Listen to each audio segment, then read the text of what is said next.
We've already covered last, first and second places at Eurovision and ranked all of them since the year 2000. Now we're going to do the same for third places. This video gives me an excuse to talk about my favourite Eurovision entry of all time, which will be the last one I talk about in the video. Make sure to stick around for that. We have tons to get through, so I am going to get straight into it. But firstly, very quickly, make sure to like the video, subscribe to the channel if you enjoy it. You can follow me and my editor Jay on social media. All of our links are in the description. We have a Discord which you can join too. And if you'd like to support us financially, you can do so on Patreon. Like I said, all the links are in the description and your support is very much appreciated. With that, let's make another tier list, and we're starting today in 2006. That's Harry Matahari with their song Layla.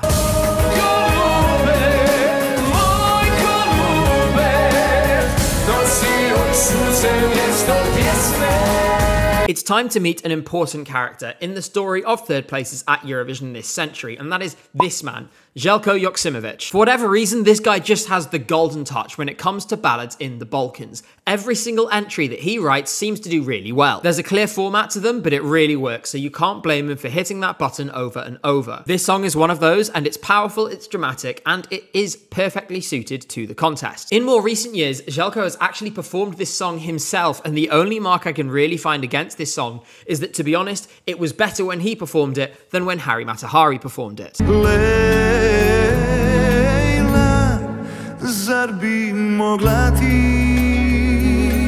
That makes me wonder whether third place wasn't the limit of its potential and it could have done more with a stronger performance. At the same time, you'd be hard-pressed to find a more beautiful ballad in this year or any year in the early 2000s than this one. And it's not like Harry Matahari are bad. It's just that Željko is absolutely amazing. I do quite enjoy Bosnia's penchant for the dramatic at Eurovision. They tried it again in 2008, although slightly less in a serious manner, and again in 2009. And it has always worked for them. I wish they were still in the contest so we could see more of this. This is probably not the best Željko Joksimović song that I'm going to talk about on this list today, but it's still pretty good. On that basis, it's gonna go into B tier for now. We're going forward 1 year to 2007 now, and that means Russia. Sjerebra with their song, Song 1.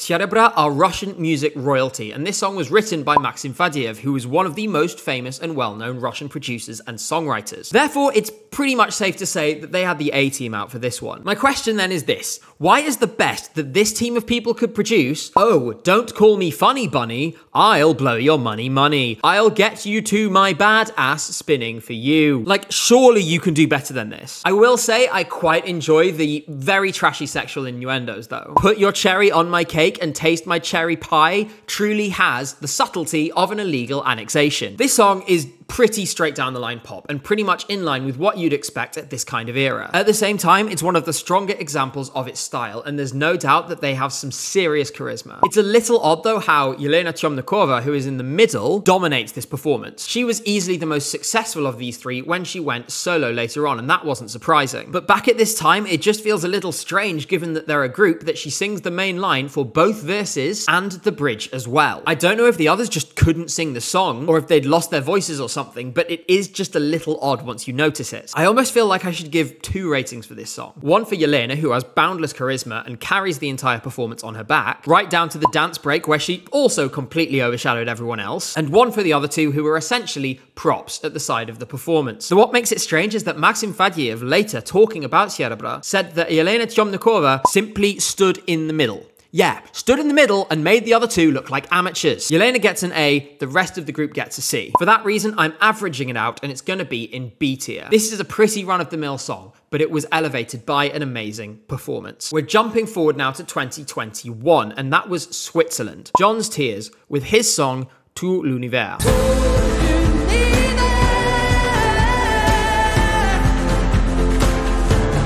2021 was an unprecedented year for Eurovision. Not just in that it had been 2 years since we'd last heard any songs on that stage, but also because we had 3 songs which would have been winners in almost any year, but had the bad luck to all be competing against each other. The incredible thing is that all 3 of these songs weren't sung in English. I've already talked about the other 2, so I'm going to focus on John now. This song was perfect for the contest in my view, and it's one of the best ballads of this century. John's Tears has an incredible voice, and when you combine it with with a song that's designed to show it off like this, as well as a staging that, while divisive, in my opinion, was effective, you get a performance that was always going to do well and connect with both the juries and the public. It's no surprise, given the nature of this song, that this won the jury vote. A male voice with this much power is something really special and not something you see every day. As a result, it opened up so many more possibilities in this song that most singers you simply wouldn't be able to write for. That's what made it so memorable, and that's why it caught my eye and Europe's eye from the very first moment. John fell just short of winning the contest in pretty cruel circumstances, but had he won the crown, he would have been a worthy winner. I was very close to putting this in S tier. Given I've just lavished praise all over it, maybe I should have. The thing is, I'm gonna need some space in S tier for this video because the high watermark is absolutely insanely high. For that reason, I'm going to put this in A tier, but it's like an A+++. It is as close as you can get to S tier without being in it. Moving forward a couple of years, we're going to talk about 2023. Noah Carell came third that year, representing Israel with her song Unicorn. You wanna see me dance? No! No! For the first and not the last time in this video, I want to talk about a song that I would describe as a kitchen sink entry. Israel took their biggest pop star, equipped her with an essentially boundless budget, and told her to just run with it. What this turned into, as is often the case with these massive budget entries, was a very impressive performance, but there are some things about it that just feel off. More than anything else, here it's the fact that the song itself is incredibly disjointed. We lurch from section to section and genre to genre without really much connection. It feels really off-putting, and while Noah, given that she's such a professional, does her best to smooth these transitions live, it still feels jarring. The point at which this feels most blatant is probably the dance break. It is totally detached from the rest of the song and feels like it was just kind of jammed on at the end. The effect being that you artificially generate a big finish. As a result, you end up with this weird mix of parts glued together in a way that doesn't really make all that much sense. That means you're relying far too much on the artist to sell the song rather than the song itself being a strong base. This one is going to go in C tier. The performance was impressive, but you're never going to be able to produce anything coherent from this set of parts. That, as a result, has alienated me from the package as a whole. Jumping from a very recent girl bop to a much older one, we're now going to 2001. That is Greece, Antique, with her song Die For You. 'Cause I will die for you. Look into my eyes and see it's true. Really, I could never lie.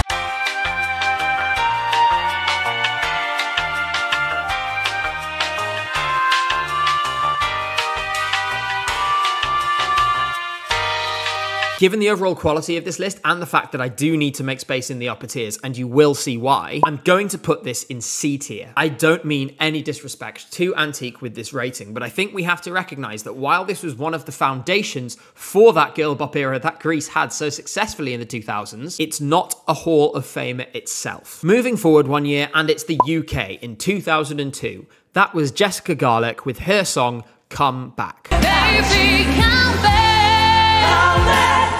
If you need me. Somehow, the UK has actually made it into one of these videos, and it's one of two entries from 2002 because the official results list them as tied. We'll talk about that other song straight after this one. Like I said, I'm happy that the UK managed to make it in this list. I'm tempered in that happiness, though, by the fact that this is a really boring song and I don't like it at all. Jessica Garlick is a great singer, and she did sing the hell out of this, but this simply sends me to sleep. I don't find it interesting at all. My struggle with this song is that it feels like ballads like this are a dime a dozen, and I'm not getting anything unique or new or exciting. As a result, you hear it once and it's like you've heard it 100 times, and you have in different songs with the same generic building blocks. As a result, this is going to go into D tier. It's not a bad song, I just don't find it interesting at all. As a result, it's not something I'll be choosing to listen to again. Staying in 2002, it's Estonia. Sarlane was the entry that year with her song Runaway. Just run away to the stars. Just run away to high enough. This was a really controversial choice at the time for Estonia in 2002. That was because even though Estonia was hosting the contest that year, Sarlane is not from Estonia. She's Swedish. At the same time, she did win the national selection, so it's not like it was handed to her on a plate. One thing I do want to get out of the way now, this song really reminds me of I Believe I Can Fly. I believe I can fly. Run away to the stars. I wasn't the only one thinking this either, because there is literally video footage of her beaten rivals in the national selection singing that song after Sarleen won. Believe I can touch the sky. Kogu kõik maad teavad seda lugu, elagu R. Kelly. The act in question there also happens to be the sister of Tanel Padar, who was the Eurovision winner from the year before alongside Dave Benton. Unfortunately, the only thing that she won in 2002 was an award for the most classless response to not winning a national final of all time. They did have a point that this was extremely derivative though, because Runaway is very stereotypical, straight down the line, female-led early 2000s pop. It does come with a nostalgia factor though for me that enhances it, and it's also just such a bouncy song. It makes me want to dance, and for that reason, it does do the job it's meant to. Do I understand why Sarleen ended up in Estonia instead of trying to represent Sweden? Not really. Do I still like the song? Yes, and for that reason, I've decided to put it in B tier. Sticking in the early 2000s for now, we're now going to talk about 2000. That's Latvia. Their first entry to the contest was Brainstorm with their song My Star. My star will fall and disappear at all. As much as I love the modern, slick presentation of Eurovision, there is a part of me that misses the Eurovision that would take 3 badly dressed dudes singing a song in broken English and stick them in the top 3. The haircuts are equally awful, but I kind of have to admit, this whole thing does make me smile. Combined with the bashful and happy simplicity of this song, just makes it charm me a little bit. It also makes me understand why it ended up doing so well. Besides the fact it's a bit generic, I can't really say anything that I strongly dislike about this. And besides, being generic is hardly a problem that is limited, especially in that era, to this song. What's more is that Latvia had tried to participate in the contest twice in the 90s and not been able to because of financial difficulty. To do so well on debut felt like a foreshadowing of their victory that was to come. This is going to go into C tier. It's not my cup of tea, but it does make me smile, and ultimately there's nothing wrong with it. We're jumping now to 2011, and that was Sweden. Erik Saade with his song, Popular. I will be popular, I will be popular, I'm gonna get there, popular. A few weeks ago, in the last place songs tier list, we talked about 2G, aka We Have Erik Saade at Home. Now we're talking about the original. This is probably one of the most fondly remembered songs of 2011 amongst Eurovision fans, and it was certainly stronger than the absolute slop that won the contest that year. Seriously, I will never miss an opportunity to shit on Running Scared. The story arc of Erik at Eurovision now is actually really interesting, and it's evolved, especially in 2024. One of the biggest associations between Erik and the contest now for fans will be his censored 2024 performance where he wore a keffiyeh around his wrist. The EBU never uploaded that performance to YouTube, once again demonstrating their complete lack of understanding of the Streisand effect. I'm not going to factor this into where I put this song on the tier list, but it's an essential part of Erik's story that I thought was worth mentioning. This is a pop song that we've heard a lot now, but it was a lot fresher at the time. It has a level of drama to it as well, which really suits the contest. You do have a little weirdness between the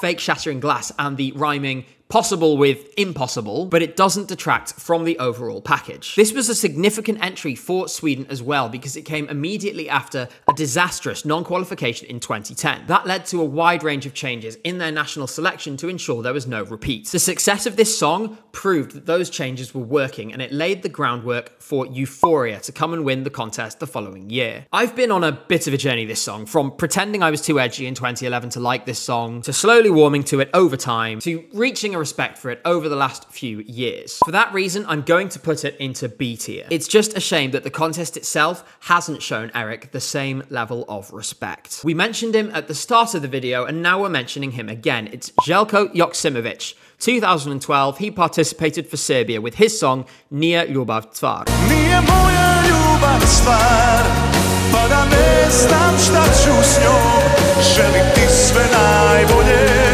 I have so many fond memories of this song, and it's one of my favorites from 2012. The simple fact of the matter is, it doesn't feel like they do Balkan ballads like this anymore. Željko really was the guy for this, and I doubt we'll ever have anyone who's able to match his consistency and his hit rate in the contest. Part of what makes him so effective, and what makes Balkan ballads as a whole more effective as a genre than your standard four chords Western style ballad, is the added drama and the orchestral instrumentation that you often get with this subset. Seriously, songs like Bigger Than Us need to take notes from this. It's bigger than us. Singing in a South Slavic language meant that there were several countries where people were either hearing a song in their native language or hearing a song in a language that was a close enough proximity to their own that they could understand it. It's no surprise then that all 4 of its 12 points came from Slavic Balkan countries, 3 of which came from countries who spoke languages that are mutually intelligible with Serbian. Add to that another 10 points from Bosnia and Herzegovina and a bunch of points from countries with significant diaspora populations, such as Switzerland and Germany,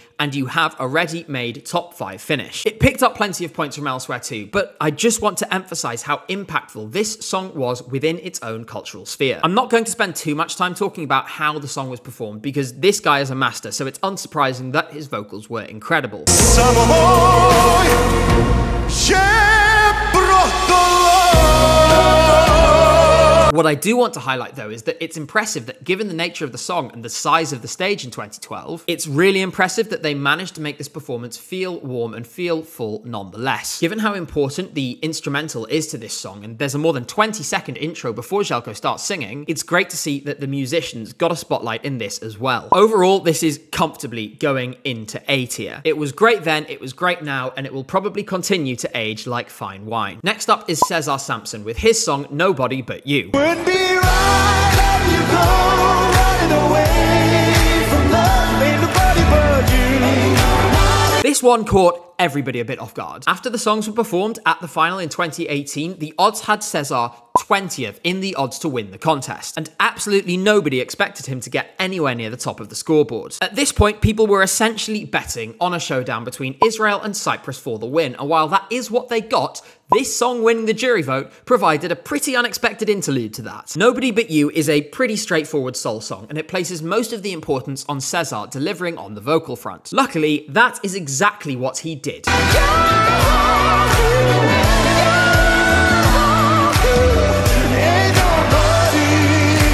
This is a much more challenging song than it seems at the first glance. And even without very physically challenging staging, for Cesar to do this with a face mic instead of a handheld mic is seriously impressive. He does not sound breathy at any point in this performance. His vocal control really does come out the top drawer and it shows. The staging too was well suited to the song, which didn't need lots of bells and whistles. It felt authentic and the banks of lights were a really ideal effect for this kind of song. It felt classy and that's what was needed. Looking back, the result feels far less surprising than it did at the time, but there's probably some bias factored into that. There's always a certain amount of rationalizing that is going to be done after the contest takes place. Cesar has stayed in the Eurovision bubble since he participated. He had already been a backing vocalist for Polygenova and Christian Kostov before participating himself, but since 2018 he's been on juries for national finals and he was one of the hosts of ESCZ last year. I actually had the pleasure to interview him at ESCZ, and you can see that interview here over on ESC United. Make sure to go do that once you're done. Overall, this is a performance that just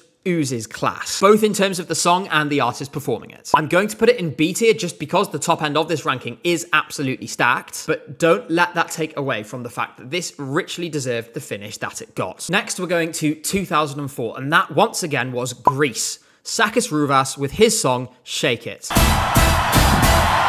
Shake, shake, shake, shake, shake, now more. Thanks for love, give me some more.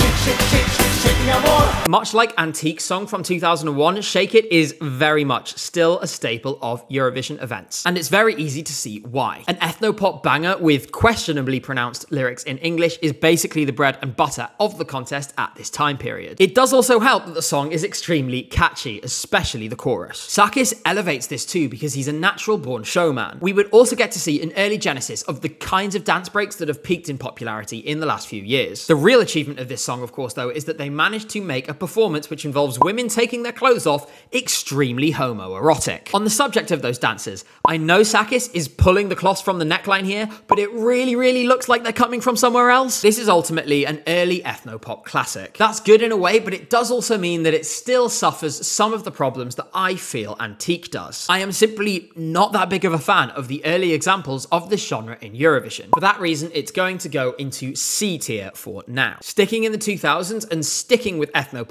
it's time to talk about 2009. That was Azerbaijan with Azel and Arash. Their song was Always. You are always on my mind, always in my heart.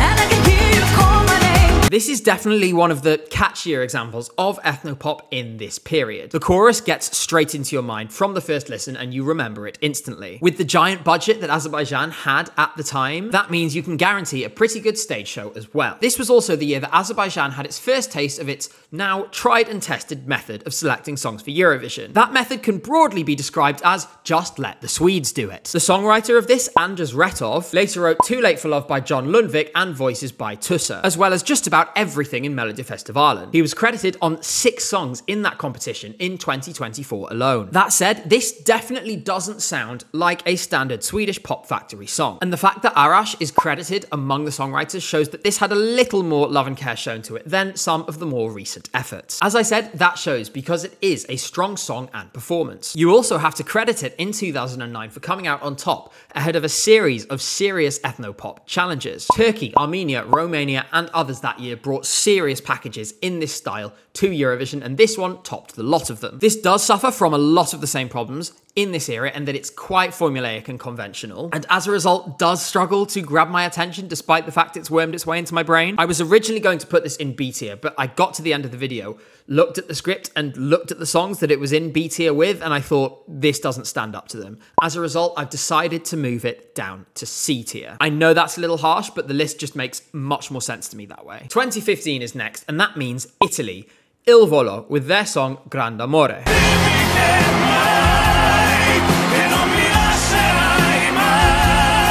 Il Volo are pretty much what I would come up with if I was looking to build a band to maximally appeal to women over the age of 40. 3 handsome young Italian men singing popera seems like such an obvious vote winner in retrospect that, to be honest, I'm surprised Italy didn't do it sooner. That approach worked as well because under the new system that awards public votes and jury votes separately, this would have scored 366 points from the public. This was the first time in the history of the contest that the winner of the show wasn't the winner of the public vote. Given that this is a big, bombastic song that basically functions as a foil for them to blast out increasingly impressive vocals, it may seem a little odd that it was the public that pushed this, while the juries only put it in 6th. They only scored half of the points with the jury that the eventual winner, Monselmolo, did. That said, we should remember those jury votes are based on a performance the night before the show, and allegedly Il Volo's performance that night was underwhelming. That may explain the weaker showing on their part. In any case, this finishing 180 points off the lead in the juries is really bizarre. Popera is not really my thing, and I think in general it is a genre that polarizes people, but it's still a pretty strong song, and you have to admit something this dramatic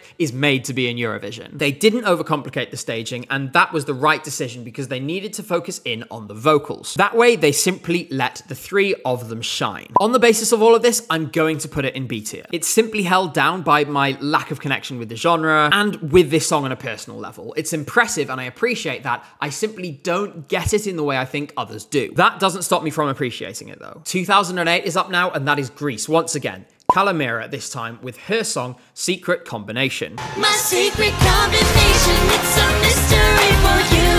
Use your imagination, I'm not easy, but I'm true. Greece continued its girl bop era right through the 2000s, and they closed the book for a few years with this effort in 2008. I absolutely have to declare a bias here because this is the earliest song on the list that I remember seeing live on TV, and I was pretty starstruck by Calamera at the time. One thing I am feeling now that I didn't feel back then is that this does have some striking similarities to Mundian Tubachke by Punjabi MC.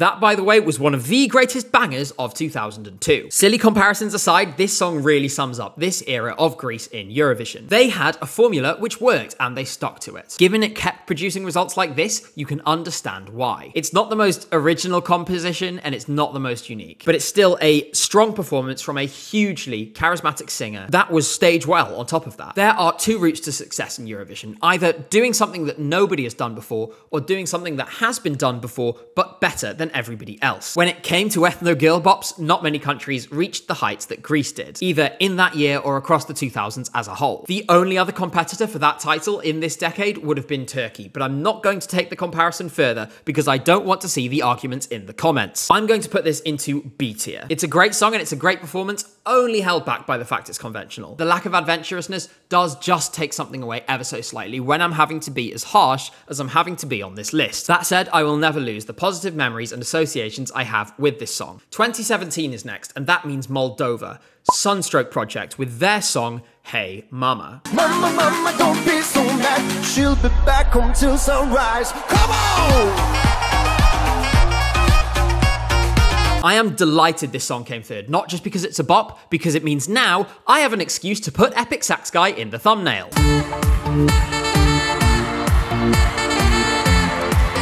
I remember feeling some trepidation about Sunstroke Project coming back to the contest. That was because even though their final result in 2011 was pretty low down the field, it's very difficult to produce anything to match up with the now legendary Epic Sax Guy riff. That said though, I honestly think this song is a lot better than their 2011 entry. They also brought along a new sax riff. Come on! All right! It was never going to match up to the legendary status of the original, but it still was pretty good. Hey Mama is, by all accounts, a pretty silly song with lyrics that don't really make any sense, sung by silly men in suits with a silly saxophone. And you know what? I love it. When it comes to doing something silly in Eurovision, you're actually taking a very big risk because there's every chance that the public simply won't go along with the joke. It would have been very easy for that to happen with this, but it is credit to Sunstroke Project's ability to sell the song and the performance that the joke here works. We all know it's silly, we all know it doesn't make much sense, but that adds to it rather than taking away. By the way, it is seriously going to take a while for me to shut up about the fact I saw Epic Sax Guy live a few weeks ago. You should get used to me finding an excuse to mention this maybe once every other video. I do sometimes wonder with this song when it comes to the result, how many of those 264 points came from people turning on their TV and going, holy f***, it's Epic Sax Guy, but you can hardly blame them for leveraging their most powerful asset and arguably the most pertinent cultural export of Moldova this century. In addition to that, it's a bop anyway, and in my opinion, it deserved to finish high up the scoreboard. I am going to put this in a place that will make some of you happy and some of you very aggrieved, and that is A tier, because it's a bop. Sure, a silly one, but a bop all the same, and it cemented the cultural legacy of Sunstroke Project in the contest. Speaking of legacy, the next one has that in spades. That is Spain, 2022, Chanel with her song, Slow Mo.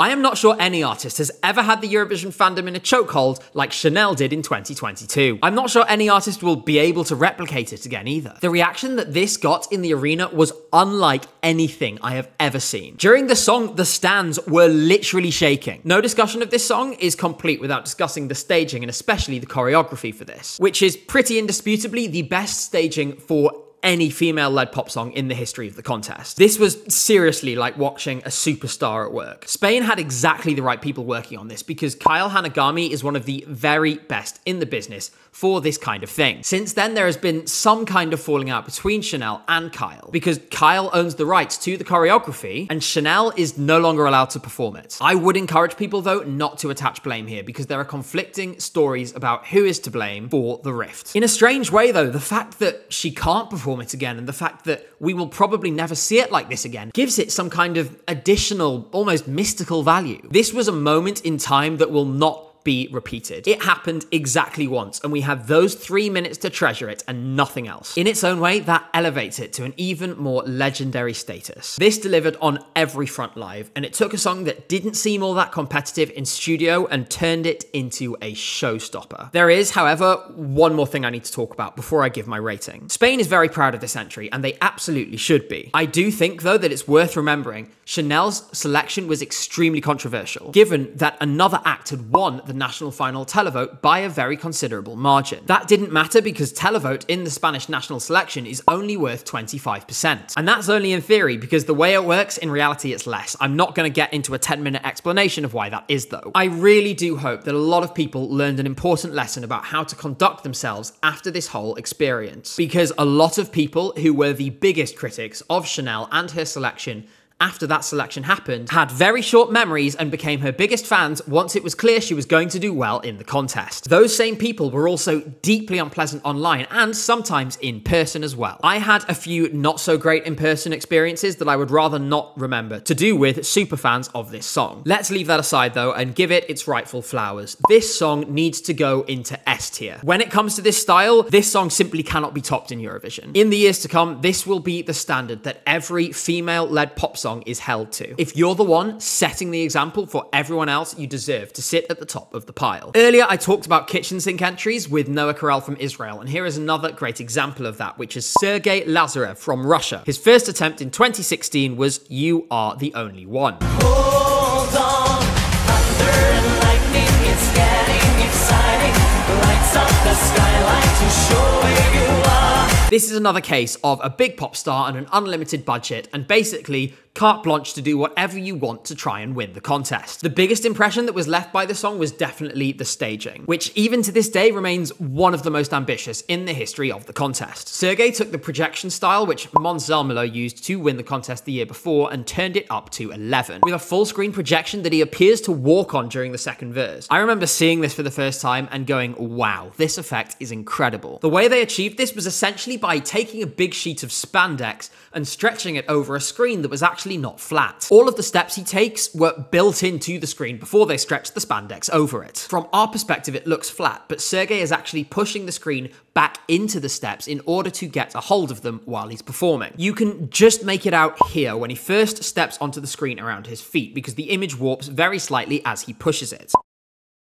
This whole thing was actually quite dangerous, and he did fall from the screen during a rehearsal. Luckily, he was unhurt. As for the song, this is a foreboding piece of dance pop, and it sells itself really well. Sergei is an amazing singer. Ultimately, though, this was always designed to be a performance piece above all else, and the staging is critical to that, even beyond the usual level at Eurovision. This could have won the contest, and to be honest, at the time, I was pretty shocked it didn't. It was a runaway favourite in the odds, and truth be told, it was my favourite at the time of the contest as well. A low score from the juries of 130 made it effectively impossible for Sergei to win, but it doesn't take away from the fact that this remains one of the most impressive stage performances in the history of Eurovision. For that, it's going into my A tier. Unfortunately, the same can't be said of his second effort, which we'll talk about now. That was in 2019, where he returned with his song Scream. I hear them all, they scream.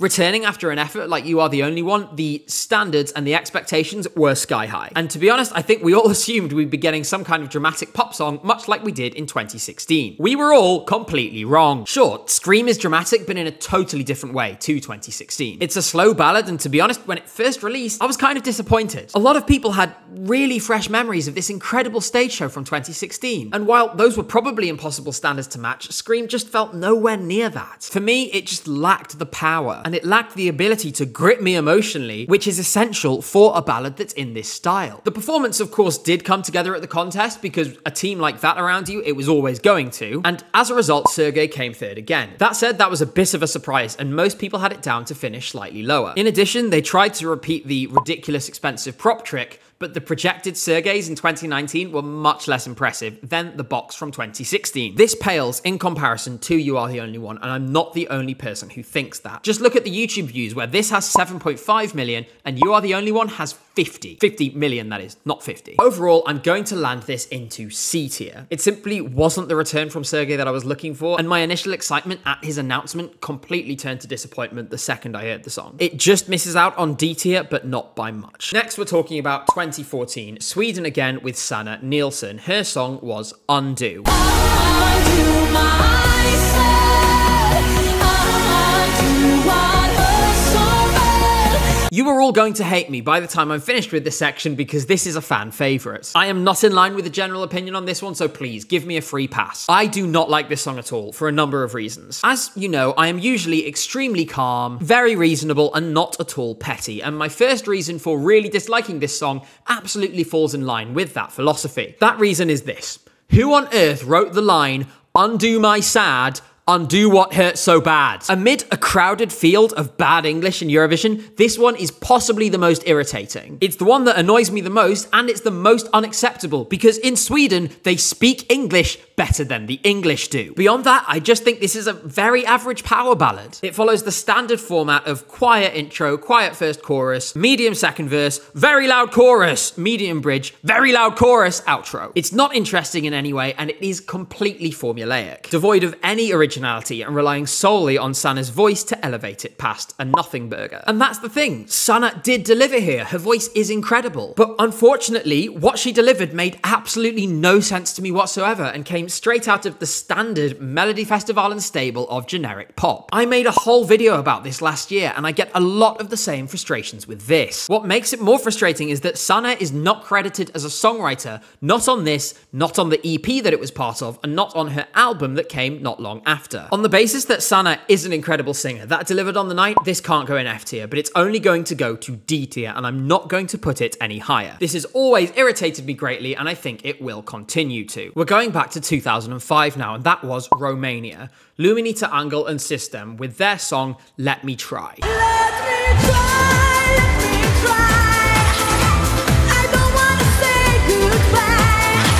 As we've already established, the early 2000s was heaving with ethno-pop, and this was no different in 2005. We fill the Eurovision tropes pretty much straight away. From excessive drums to the dodgy pronunciation of the lyrics, We are learning from mistakes. the icing on the cake was then added with this absolutely horrible outfit. I know fashion has changed a bit since 2005, but I'm pretty sure that this was never a good idea. Before we move on from the lyrics, I do just want to say, let me try, I don't want to say goodbye, and I will find a way to make you stay is an utterly terrible rhyming scheme, and I am absolutely going to dock points from this song for that reason. As well as that, I'm also docking points for the cheap key change in the final chorus.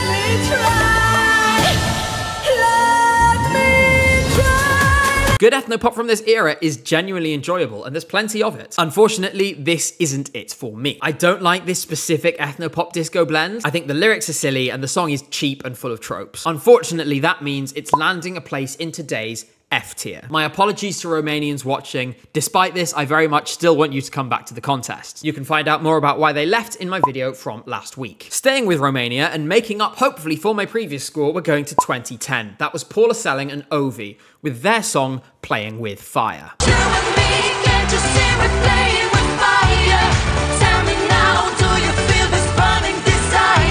This song is an absolute banger. It's honestly a bit bizarre seeing a song this good come from a country that only 2 weeks ago we were speculating about whether they would ever return to the contest. Truly, we are worse off without the Romanian powerhouse era, and I hope it comes back. Playing With Fire is a fairly straight down the line pop song which suits the early 2010s well. It luckily had a few extra factors that pushed it up the scoreboard. The fact that it's a catchy and fun song is obviously the start of this, but you also have the silly but memorable double-sided all-glass piano, a piano solo and operatic vocal from Paula Selling, and the fact that you genuinely get the feeling that they are really enjoying themselves performing this song. The only person who doesn't seem to be having a good time is this backing singer, who seems to be absolutely done with it. I loved this song in 2010, and I still love it now. After all these years as well, I finally got to hear it live because Ovi was at Eurovision on tour alongside 2017 Eurovision entrant Ilinka. This is going to go into A tier for me. I would have been quite happy to see this win the contest, to be honest, and even though it didn't manage that, it still richly deserved the third place where it ended up. If Romania had kept sending songs of this quality, I don't doubt that we would have spent at least 1 week in Bucharest in the last decade. Hopefully, we will get the chance to do so in the future. 2003 is next, and that is Russia again. This time, it's Tattoo with their song Nie Wier, Nie Bój się.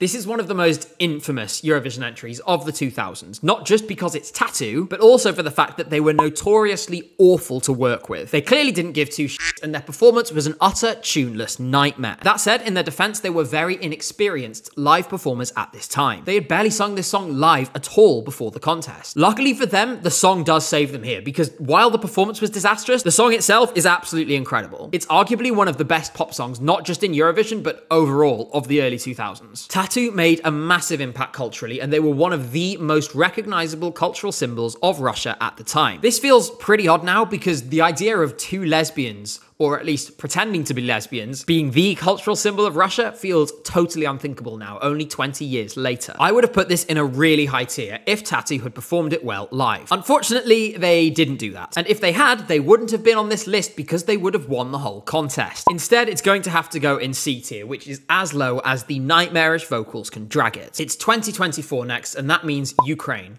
Aliona and Jerry Heil with their song Teresa and Maria.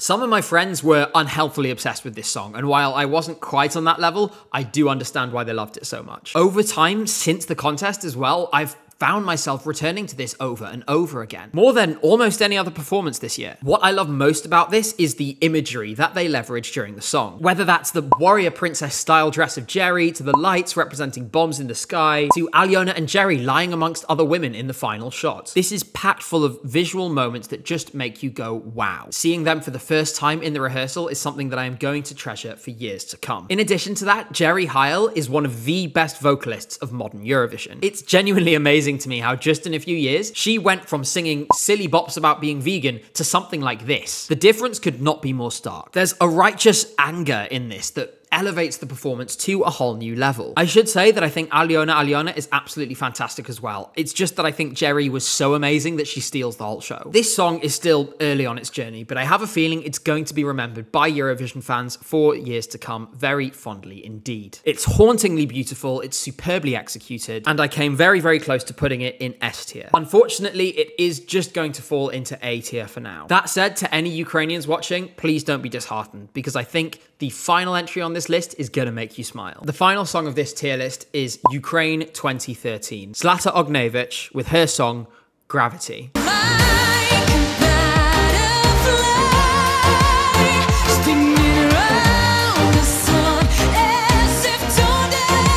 I've been so excited to make this video because it means I finally, after more than a year, get to talk about my favorite Eurovision entry of all time. My reasoning is probably totally unscientific, it's completely schmaltzy, but I'm gonna ask you to abandon logic for a minute and go on this journey with me. A lot of Eurovision fans will have certain songs from certain years in certain genres that simply hit just right at the right moment in their lives. I was young in 2013, but I was just at the point where your identity as a person truly starts developing. My fascination with Eurovision had been around for a few years, but it was at this point that what was a hobby really took on a whole new level. What I really love about Eurovision, and what I wish I could talk about all the time instead of all the other things in this contest, is the absolute pure joy. And back at that time in my life, that was all it was about. I didn't even follow national selections and only watched a few of the songs in advance of the shows. That meant on the night of the semi-finals, many of them were still brand new to me. This song was one of them. I really love doing what I do now, and I'm so grateful for the incredible opportunities that being so involved with this contest has given me. But the pure excitement of going in blind as a kid is something that I will always treasure. There is something about the carefree innocence and hope in this song that just